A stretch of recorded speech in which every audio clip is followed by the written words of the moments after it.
Welcome to Owl Have You Know, a podcast from Rice Business. This episode is part of our Flight Path series, where guests share their career journeys and stories of the Rice connections that got them where they are.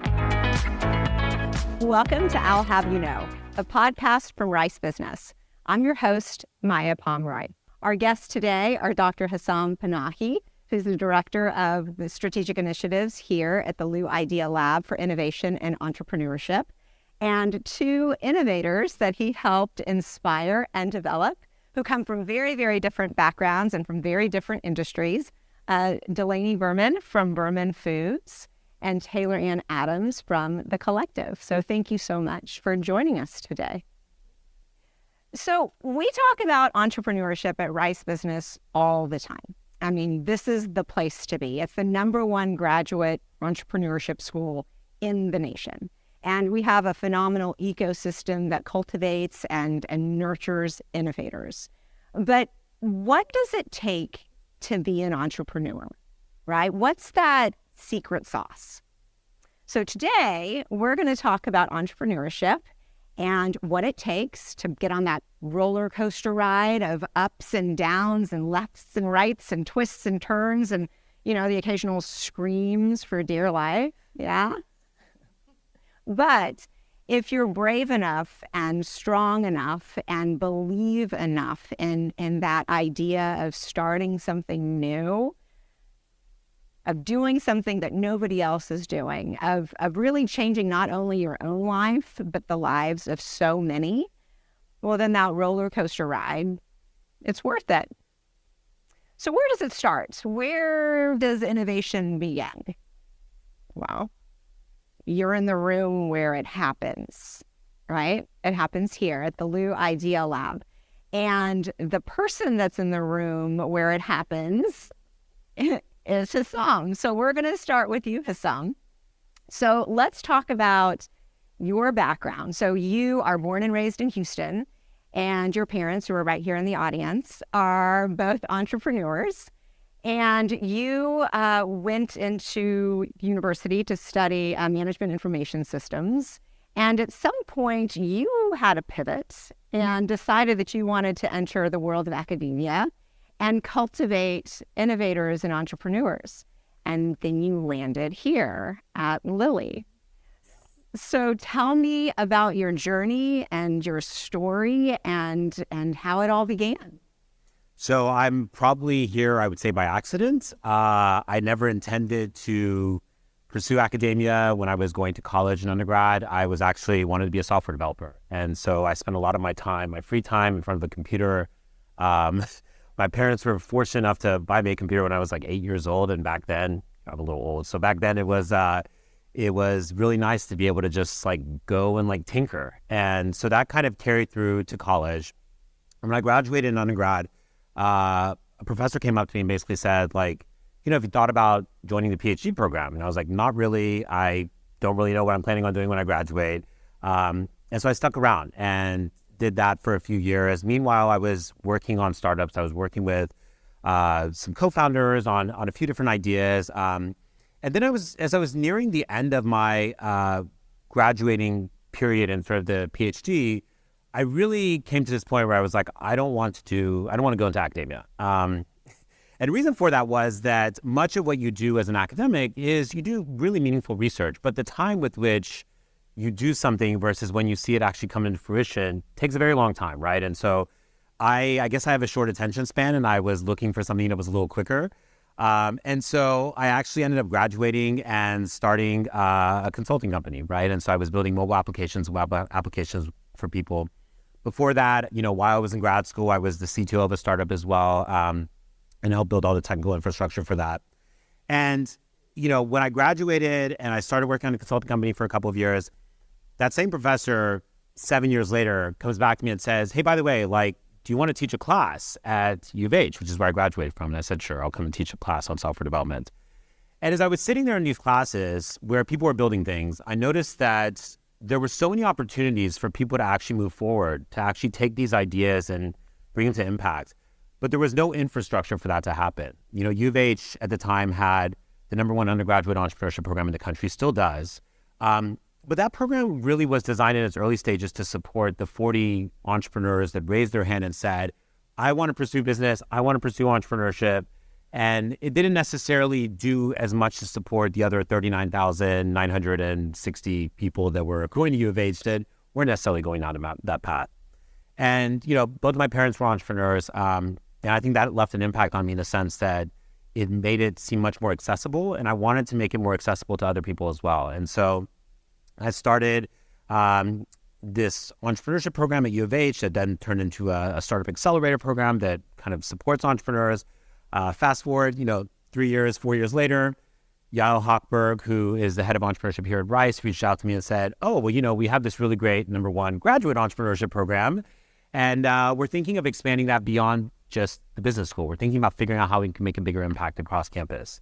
And so Lily, the space and the program, the courses, the co-curriculars, everything kind of came to fruition as a result of Frank Liu donating a significant amount of money back to Rice to start this program. And Frank actually launched his own company, Love It, in those dorms right there that you see in Love It. And so having him come back and supporting that to launch this was really pivotal. And since then, I've had the pleasure of sort of working with some really incredible people. But yeah, it was all by accident, right? Like if you had asked me 10 years ago if I would be sitting here today at Rice helping people with entrepreneurship, it probably was not in my life plan or my career goals, but I just kind of accidentally fell into it and just really saw an opportunity to help people kind of find their way. So tell me about how the Liu Idea Lab fits into the ecosystem of Rice University. Yeah, so at Rice, you have obviously the different schools for the different disciplines, right? And you have the School of Business. And generally speaking, Lily is the hub and the center for everything entrepreneurship and innovation at Rice within the university. So whether it's an undergraduate student that has a really interesting idea that they want to pursue, whether it's a Ph.D. student that's commercializing a technology, whether it's an MBA that's been working on a venture or has a passion that they want to pursue, like we are that place with which they take classes, they get access to resources, and essentially our job is to open up doors for them and provide them the pathways to progress, right? And so we have over 1,600 students that take our classes every year. We have a competition that we run that is a campus-wide venture competition that is happening at the end of this month, where we are handing out over $100,000 in equity-free funding to one of 5 top finalist teams. There were 114 teams that applied to that. We do work around trying to commercialize research at the university. We buy out graduate students' times and have them come here actually with us and spend time trying to figure out how to commercialize their ventures. And we do a lot of stuff for alumni as well. So we have roundtables where alumni entrepreneurs, people that are interested in entrepreneurship and might not even actually be working on something, can come here, can come back to campus, have that support network, have that community. Because at the end of the day, when you decide to pursue this path, it can sometimes be pretty lonely, right? And so like having that support network and having that community is really critical. I always say, especially to the undergrads, that when you walk down these sidewalks, right, someone might be wearing a Brown college shirt or a Weiss college shirt or whatever sort of residential college they're a part of, or you might recognize them from one of your classes. But it's really hard to know who is actually an entrepreneur, who's actually interested in entrepreneurship. And so what this space, this physical space, is designed to do is to be that hub for that as well, right? So it's not just the classes, it's not just the co-curriculars, it's all of that infrastructure that gives people the time and space to explore this. Awesome. So let's turn to you two innovators who you took Hesam's class. The very first class is the new enterprise, right? I took that class, not with you because, your classes fill up super fast. But I did take that class. And so was that, let's start with you, Taylor. Was that your very first experience? Well, first of all, let's talk about her for 1 second. Like this woman has literally done everything under the sun. Okay, so she started off, born and raised in Houston, went to Wake Forest. You were a theater major, right? Like, kind of, yes, communications theater. Really pivoted many, many times. You were part of a startup in Mexico after you decided, for people that made, women that were making soaps in Mexico. But before that, she was working in the movie industry and helping influencers. And she's like, yeah, that's not what I want to do ever. So tell me what led you to VC, because that's ultimately what you're doing now. Absolutely. Well, thank you for that introduction. I came to Rice knowing that I wanted to go into venture capital. I don't have a traditional business background, and I knew that I really needed to get some of those hard skills that are necessary for that industry. So it was not my first experience. New Enterprise was not my first experience in entrepreneurship. I'd had a company before, but I will say that it is the most valuable class I've taken at Rice Business, because it makes you do the work for everything you learn in Rice Business comes to fruition in New Enterprise, and you have to actually execute it and explain it to people. And so I think that was absolutely, a pivotal moment in my career as an MBA student and moving into venture capital to really help me understand entrepreneurs and that journey specifically. Yes, I had done it before, but I didn't do it well. Hence the reason that that's no longer a company. So I would say that, New Enterprise was absolutely pivotal. You learn the most from your failures. Let me tell you. Yes, you absolutely do. They stick with you a little bit more. I came in knowing I wanted to be in VC, and that was primarily because I'd been working with startups before coming to Rice at a local co-working space here in Houston, and recognized that the biggest challenge that founders have is access to capital. It's hard to find people to invest in your ideas and in you as an individual. And I also noticed that there were not a lot of women writing those checks. And I wanted to be someone who could make a difference in entrepreneurs' lives, who in turn, as you said at the beginning, will change other people's lives. So I'm very bullish about entrepreneurship and about entrepreneurs in general. I believe they have the capacity to change the world. And given the right tools and resources, they can and will. So I want to be one of those tools and resources. So what are you doing now? I know you're in stealth mode, but we can talk a little bit about it. Yeah, we can talk a little bit about it for sure. So I'm a co-founder of a venture capital fund that's going to be based here in Houston, or is based here in Houston. We are investing in sports tech and entertainment. So as mentioned previously, I have an entertainment background, and my co-founders have a sports management background. And I also helped start an esports company during COVID, so have a little bit of that gaming experience as well. So we're going to be investing in founders across the United States from Series A and B, writing smaller checks and following on to other rounds, but primarily, my focus specifically is on female founders in the space. And so part of what the collective will do is appropriate a certain number or amount to female founders. Yes, exactly. Yeah. So that's my passion and my focus, especially in the sports and entertainment industry. Women are often very overlooked. So it's a nice kind of way to weed through a lot of the things that are out there and get some people's voices heard that typically aren't. Well, and also being overlooked in terms of VC in and general. Sports tech. Yes. That's usually those are male-dominated industries, or have been in the past. There's always time to change those things, which is what you're doing, which is incredible. But how have you overcome that, where folks are like, oh, okay, well, what is it that you think right? Absolutely. And I don't think that's, only limited to women. I think that happens a lot with emerging managers. Like, how can I trust you with this money to invest in the right companies? And so that is a question we get asked frequently. And a lot of it has to, I've invested other people's money before, and I've done some of my own investing, but a lot of those companies are super early. So it's not like you've seen them. It's not, Twitter, and it's not Facebook or Meta, sorry. So a lot of it is just trying to build the trust with individuals and let them know that, I'm being communicative with them and being honest with them. And that's a big piece of the puzzle with my co-founders as well. I'm lucky enough to have some great co-founders who are super supportive of me. And while I'm the only woman on the team, it is a really nice environment that enables me to be a little uncomfortable at times, but also know that I have the support there. So the question comes up a lot, like, why you and why now? And you just kind of have to go at it with unbridled enthusiasm and just make sure that you can convince them.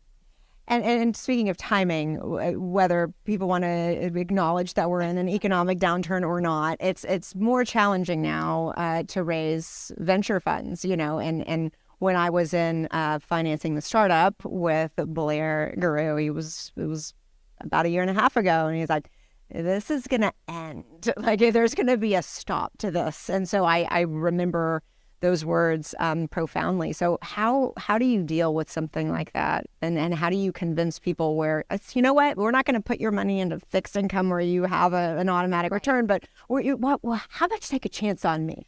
Yeah, and that is something that we've encountered, and obviously this is a market correction, so it was bound to happen, as Blair predicted. And so a lot of it is looking at the market in and of itself. And these are skills that I learned at Rice and skills that I learned in New Enterprise, and understanding that the sports and entertainment market is actually very recession-proof. If you look at the changes of money and like different stock prices, and you look at the valuation of different sports franchises, it's actually outpaces the S&P 500 exponentially. So sports is not going away. No. And because of COVID, it has actually accelerated the technology within the sports ecosystem. And so there's so much room for innovation and opportunity.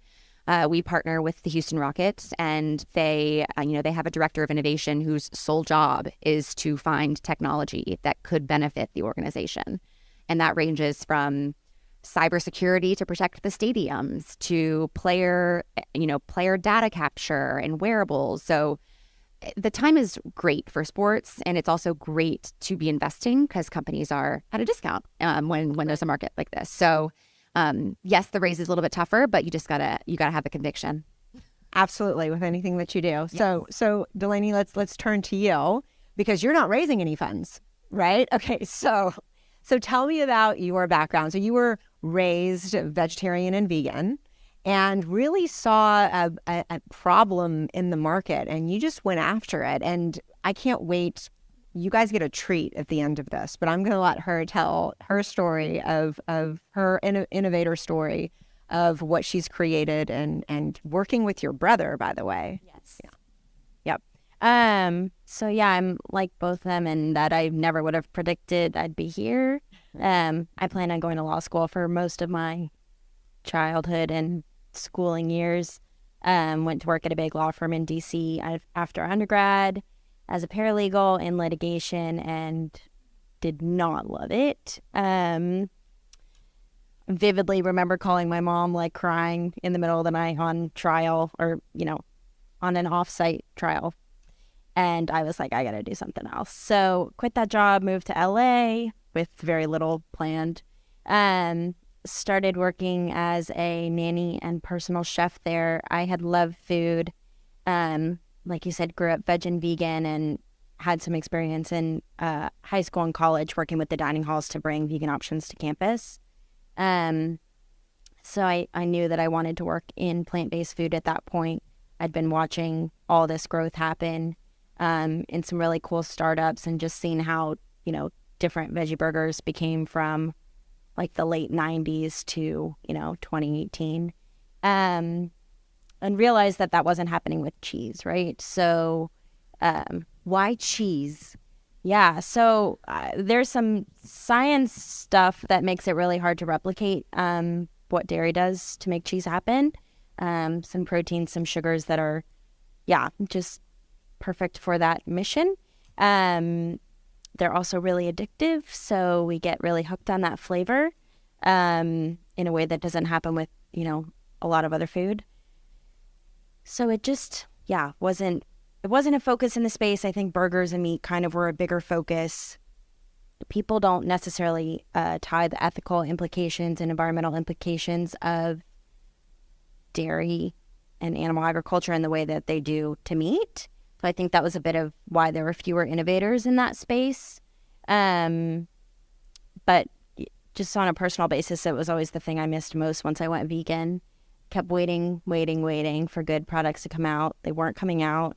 I was, like I said, personal chefing at that time, and I had, my clients wanted good cheese and weren't really any options. And so I knew that I needed to go get an MBA like Taylor Ann, because I didn't study business at all. I knew nothing about business.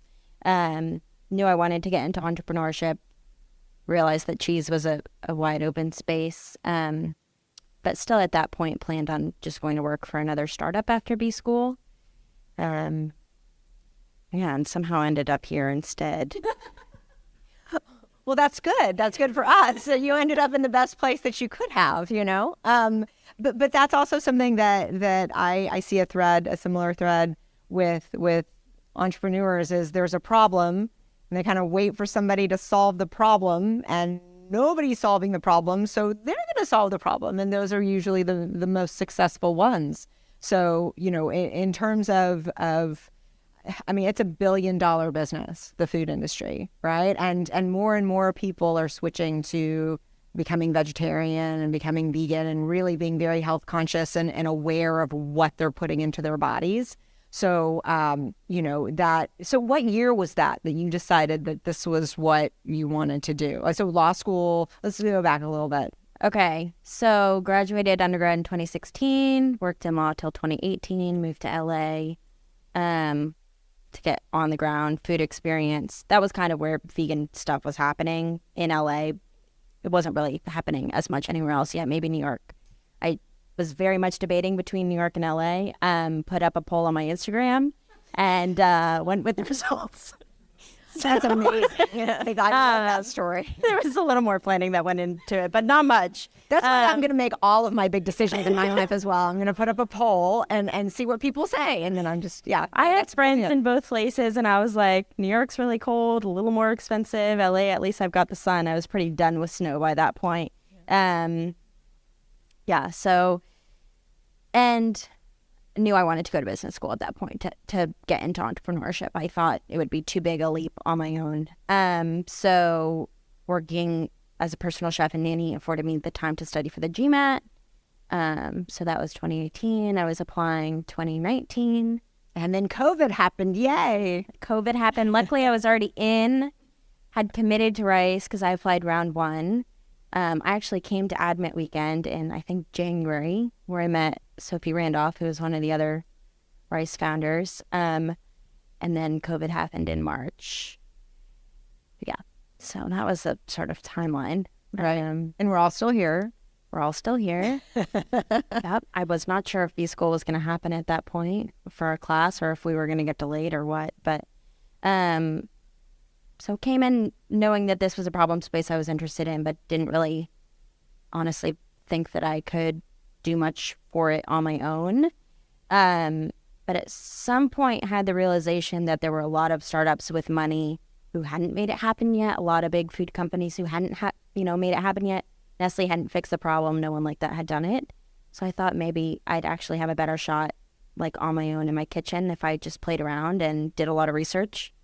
Yeah. And you haven't had big raises. You haven't had to raise a lot of funds. So tell me, how is this a bootstrap business? Like, how'd you do it? Yeah. So some combination.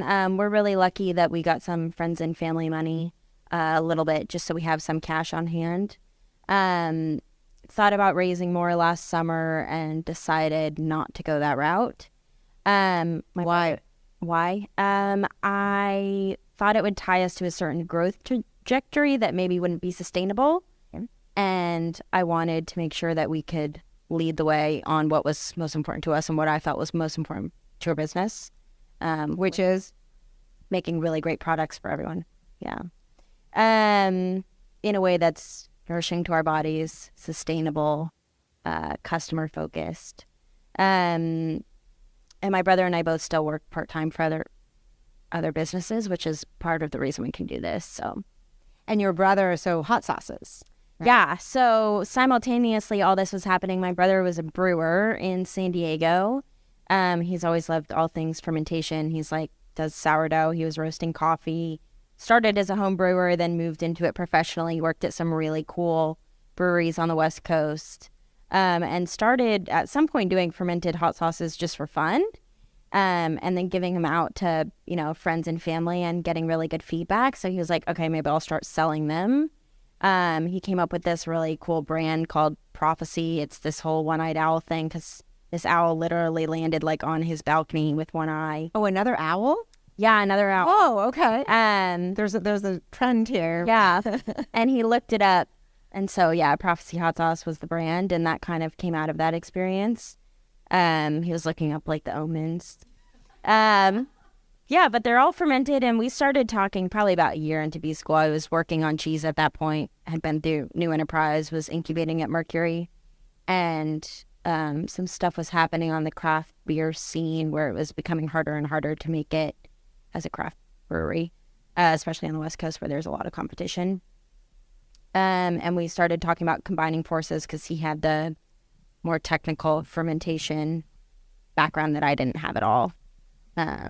So yeah, we just kept having phone calls and talking it through. And one day he was like, okay, maybe I'll come in about a year. And then right before graduation, he was like, I think I could come this fall. So that timeline moved up quite a bit. And yeah, he just quit his job, moved to Houston. So you guys were close growing up, I'm assuming. Yeah, definitely close. We're the only two, but I went to boarding school at 15. So, and then school on the East Coast, lived on the East Coast. So we had lived apart for a while, you know, what is that?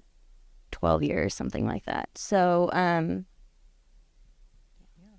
So Hesam, so when you meet these incredible entrepreneurs and innovators, and they say, "Hey, I've got this great idea for cheese," right? And then, so what is your process in terms of evaluating ideas? Because there's, I mean, listen, I have ideas all day long, every day, and so like, what's the litmus test, right? Well, first of all, I've had the cheese and it's incredible. And we're all going to have the cheese. So that is great. You're in for a treat. Actually, I was thrilled when Delaney showed up with this idea of, you know, wanting to do this plant-based cheese because I think it made a lot of sense, right? Like that was her background. That was her own personal experiences. That was something she knew really, really well.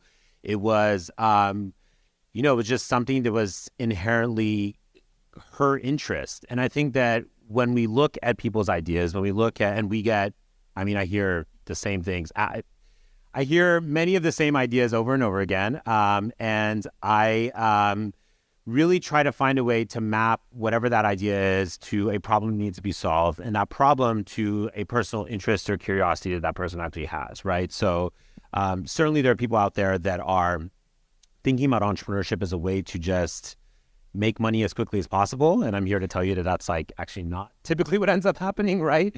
But more importantly, it's, you know, it's having that interest and that curiosity that's going to drive you when times are rough, when there are, you know, obstacles you're going to encounter, when there are challenges that you face.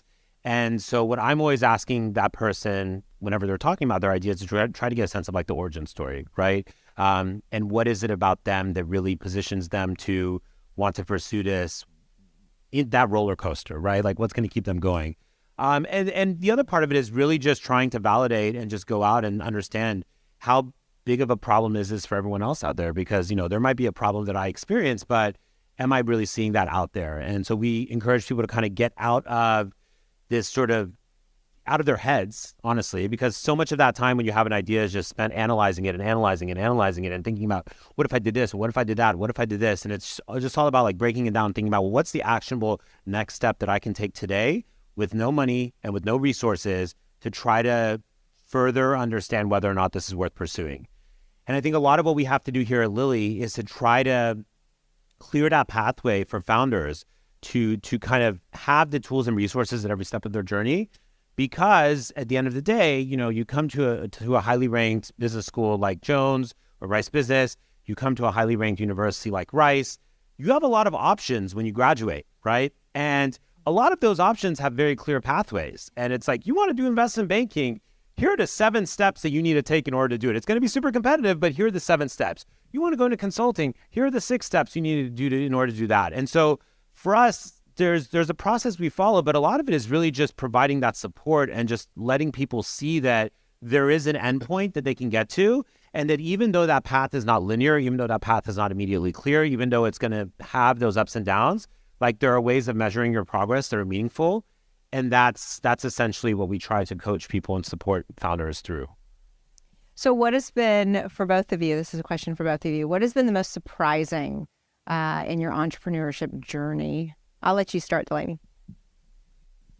So I came to business school to learn finance and accounting and strategy and all these things that are really helpful. And what I'm spending 90% of my days learning right now is content creation because it's super important for CPG brands and I knew nothing about it. So I'm like watching YouTube videos on how to make a reel and trying to build that into my calendar. And it's, had no expectation that I would be spending that much time trying to figure out Instagram. I think you need a new course. It's funny you mentioned that. Actually, I'm just going to give a quick plug for this. We are doing this is for freshmen though, so maybe not immediately the audience here, but we are doing, every freshman at Rice has to take a writing course as sometime in their first year. And so we are doing a course for creators and how to turn their passion into products. And part of that includes things like writing in public, publishing in public, getting that feedback loop started and trying to grow capture the audience's attention. So it's in the books for the fall. Excellent. Okay, Taylor Ann. So it's the most surprising thing I've learned in entrepreneurship. Is that right? Yes. Okay. I just wanted to clarify the question. Yes. Let's see. I think how much I have to rely on like my own self-confidence in order to continue doing things. Like you can have a million people supporting you, and I give so much credit to the Liu Idea Lab for that. Like there's so many resources that can help support you, but at the end of the day, it's up to you to continue on the path. No one's going to do it for you. So, and then there's no rule book and there's no guidebook, as Hesam was saying earlier. So a lot of it is just kind of continuing to try to figure out, like, knowing that I am capable of doing this thing and continuing to follow through with it, even on days when it feels like, what am I doing? Like, this is a really bad idea. It's not. It's a very good idea. It is a good idea. Disclaimer, great idea, wonderful market, great opportunity. But sometimes I think it's hard when you're building something from scratch to remember all of those things when you're doing the day-to-day. So let's talk about the Houston ecosystem, right? Because we live in Houston, and it really is a fertile ground for entrepreneurs.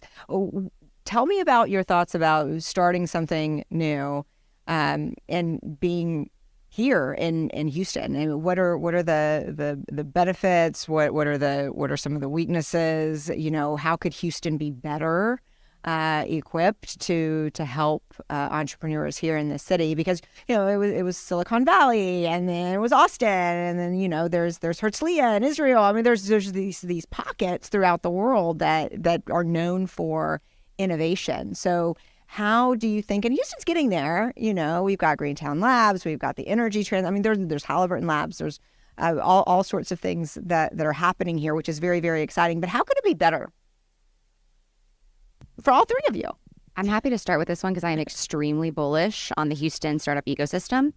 So I'd been in LA and New York previously and started to kind of get into the startup world in LA. And it's interesting and fragmented and chaotic, and everyone works for Tesla, and then they also have something on the side. It's different here. Just like Elon, right? Twitter and Tesla. So I think that the city is doing a really good job, and there are private organizations within the city that are stepping up, where I think that Houston needs a little bit more support. I do think it needs a little bit more support from the public sector.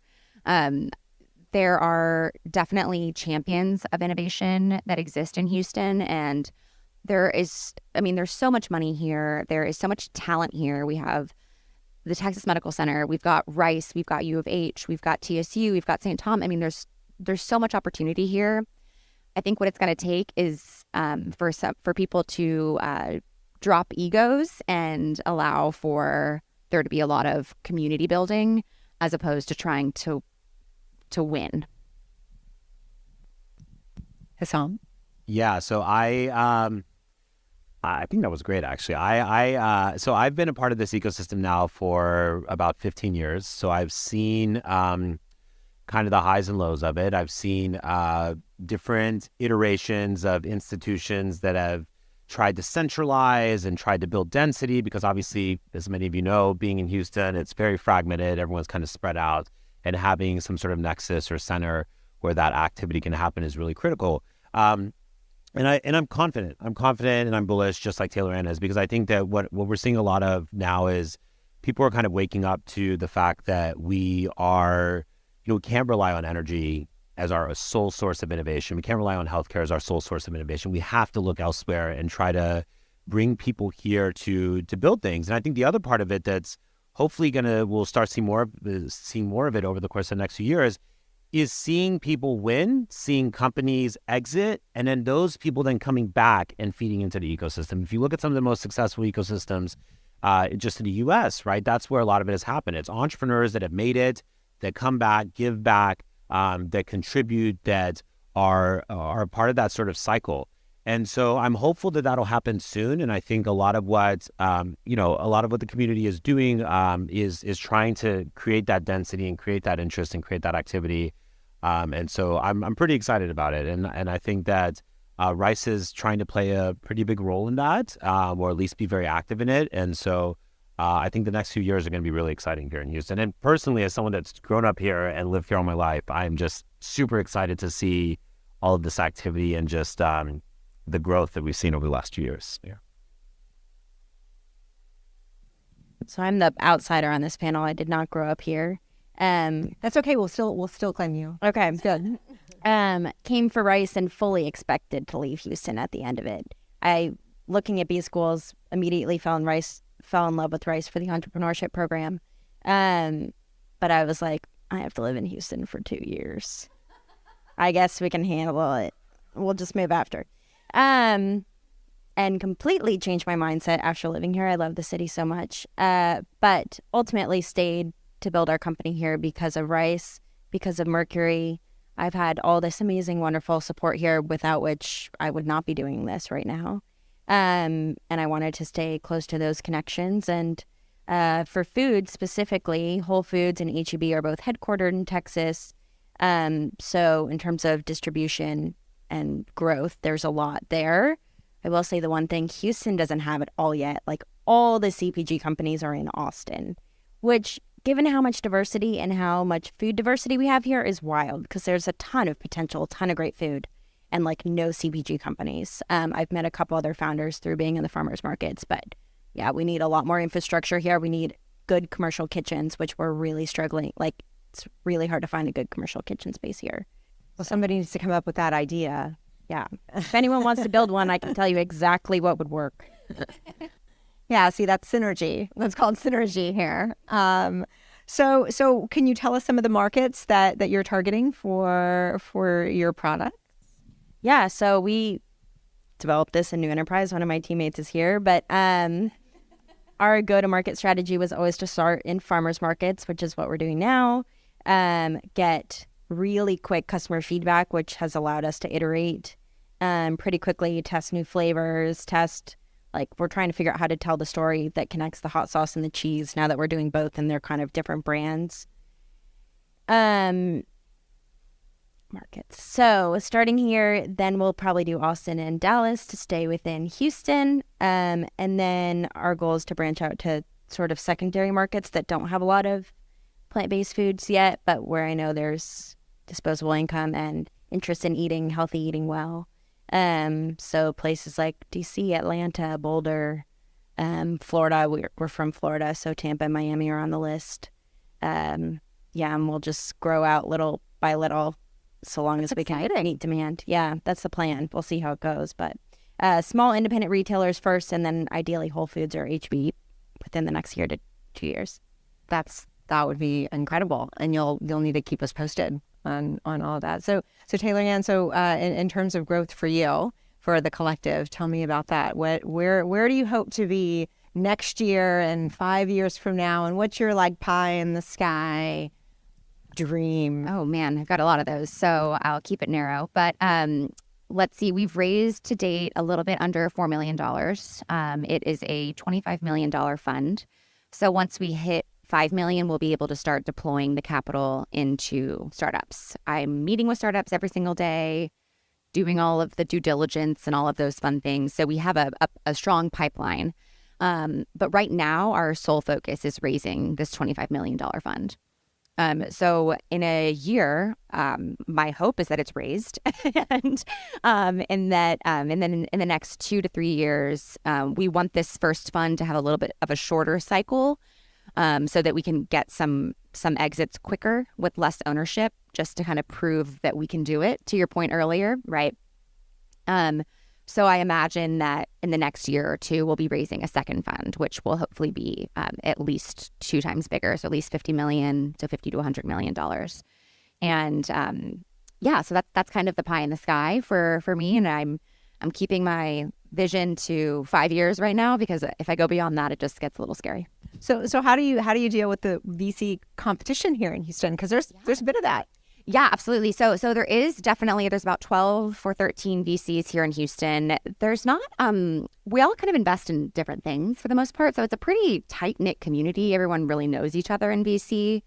And for the most part, venture capital is such a network-based industry at its core. So a lot of times we're sharing deals, or we are co-investing with one another, or sending, sometimes it's not a fit for us, but it might be a really good fit for somebody else. So we're like, hey, we talked to this founder. We highly recommend you meet with them. So it really is a lot more collaborative than competitive here.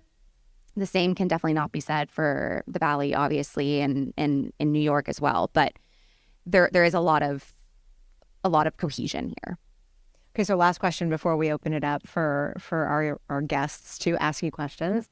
What's the best thing that Hesam taught you? No pressure. Talk to customers early and often. Sorry. Did I steal yours? Had we not done that, we wouldn't have figured out how important nutrition was to the people we're trying to sell products to. It has completely shaped our entire strategy. I obviously always would have wanted our products to be healthy, but I had no idea that it was such a priority within, plant-based cheese and plant-based dairy. So that was, transformational. And I would say Hesam has a very lofty task of trying to teach MBAs to fail, and try and just test and test and test and test, because MBAs like things to be in a line and linear and make sense. And we do case studies with specific answers. And Hesam basically tells you to throw it out the window when you get into this class. And it's really, really hard to do that when you've been shaped for a semester to think in a certain way. So I would say that the biggest lesson I've learned, and what I continue to use every day, and what I say to founders all the time, is just test it. Like, try it, see what happens. And you aren't going to know unless you do that. So not letting perfect be the enemy of good. And Hesam, what has been the most powerful things that you have learned from some of the innovators that have been in your classes? I mean, honestly, it's just a massive amount of respect for the decision that they make. I think that, like, the more I get the opportunity to interact with founders, the more I am just like in awe of their courage and how they take that leap when it is not the obvious path. And that to me is just learning from that, seeing the way they think through that, seeing how to, instill that sort of, or give them the space to have that confidence to pursue it, has been something that I continuously think about, and something I'm still learning how to, like, properly nurture and frame. So I would say confidence to go into the unknown, if can't think of a better way to say it. Lifelong learning. Lifelong learning. We'll go with that. Great. Okay. Well, we'd love to open it up to all of you for any questions that you have for Hesam, Delaney, and Taylor Ann. Hello. Thank you guys so much for your time. I'm Diabia, and so my question is, besides investing capital, are there other ways your investors can stay engaged in the growth of your businesses? Yes, 100%. So while I am a venture capitalist, I also don't think that all companies need to raise capital. Like, I think Delaney's decision to not raise capital is very smart, and not all companies need it, obviously. So I think that the way that you gain investors and advisors, you should send them a weekly email with just updates. And if you're trying to, learn or understand something, just bounce it off of them. Like, investors should be involved in everything else and not just writing a check. That's my frame of reference, and that's the style of venture capital that I do. Not everyone does that. But even if they aren't an investor and you haven't raised money, find those advisors and find people who you can send something to, who can tear it apart, or share it to the right people. Yeah, of course. Yeah, I mean, I'll echo that since we don't really have investors. Finding advisors. I'm lucky I got connected to another startup, which is who I work for part-time. That's Rice Business founded, called Vegetable and Butcher. They're in DC. They do prepared meal door-to-door delivery. Turner, also Rice. Turner. Yeah. I interviewed him. He's phenomenal. Okay. Yep. So luckily I That's got to work. coming up on I'll Have You Know. Just Oh, awesome. Luckily I get to work with him and see him most days and bounce ideas off of him and learn. They're 6 years in. So I get to learn a ton from what they're doing, and just talking to friends who are founders or VCs, talking to folks at Mercury who are always exceedingly generous with their time and insights. Advice is very helpful. Yeah, I'll just add one quick thing. And I think that, we have a lot of people that come from the outside into our courses and into our programs, and many of them are venture capitalists or investors, they're entrepreneurs or angel investors, they're people from all different backgrounds. And I will say that, it's interesting to see how sometimes when you first meet that person, you don't necessarily see what the connection might be with them. You're like, oh, this person's coming into a presentation and giving me feedback, or, oh, I met this person at this event, or whatever it might be. And just staying in touch and doing things like those updates, you'd be surprised how many situations I've heard of where people will then reconnect years later, and there will be, whether it's investment or some sort of other opportunity, there's some chance for them to work together, right? And so it's just take those relationships seriously. You'll never know when they might be of value again. Anyone else? Any other questions? Okay, well, we wanted to thank you, all three of you, Hesam, Delaney, and Taylor Yan, for being here today for that. And then if you have enjoyed this taped podcast, please subscribe to I'll Have You Know. I'm not the only one. I also have a co-host who's phenomenal. His name is Scott Gale, and he's not here today because he has to go pick up children. And now he'll see it on the recording because I told everybody why he's not here. But anyway, you can subscribe to Apple Podcasts or on Spotify, and we hope to see you at future events. And we hope you had a wonderful evening. I know I sure did. I hope you guys thought it wasn't very painful, right? All right, great. Thank you so much. Thanks for listening. This has been I'll Have You Know, a production of Rice Business. You can find more information about our guests, hosts, and announcements on our website, business.rice.edu. Please subscribe and leave a rating wherever you find your favorite podcasts. We'd love to hear what you think. The hosts of I'll Have You Know are myself, Maya Pomeroy, and Scott Gale.